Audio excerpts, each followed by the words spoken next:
We did get the report on the financial standing. We are not having a going concern or bankrupt. We do have financial challenges. It's not correct that people were not paid. They were paid, but not on the date of payment.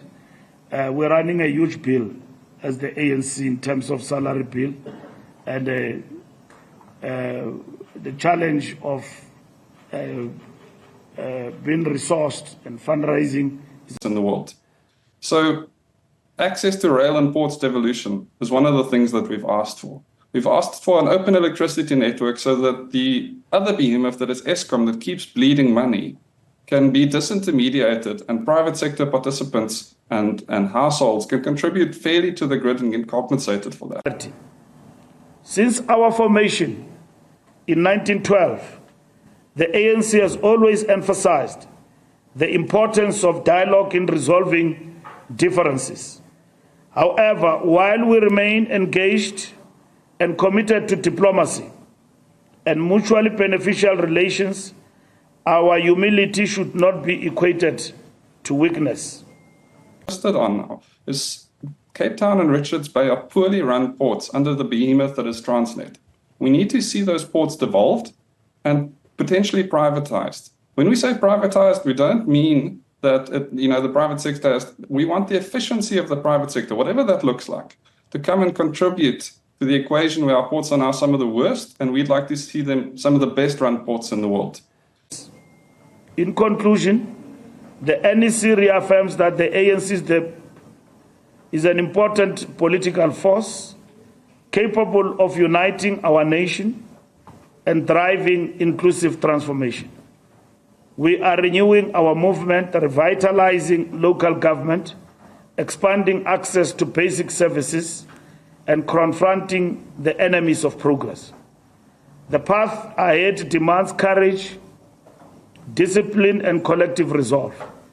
We will walk this journey with the people, guided by the spirit of the Freedom Charter and committed to a better life. Perhaps start, before we talk about concessions, start talking about what it is that the DA believes a budget should entail. And we believe a budget should reflect a government's commitment to efficient spending. And when government then does spend public money, those funds should go towards things like infrastructure investment, which in the short term creates jobs and in the long term creates an environment. From that perspective, if the government's focused on efficient spending for growth and jobs, non-racialism, Pan-Africanism, anti-colonialism, and anti-imperialism, the respect for human rights and the rule of law, as well as international solidarity. Since our formation in the DA has proposed at various junctures and across two attempts at the budget to propose alternatives that doesn't punish South Africans with more tax.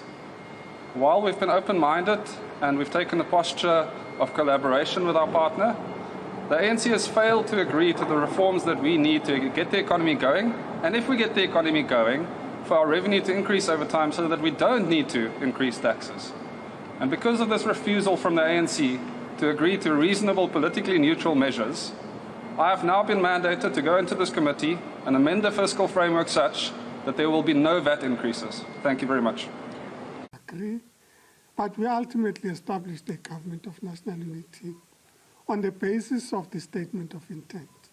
Even then, we said that with those parties that are not in the government, we believe that we're at a moment in this country where we need all voices on board to define where we're going collectively as a country to confront and deal with the challenges that we confront.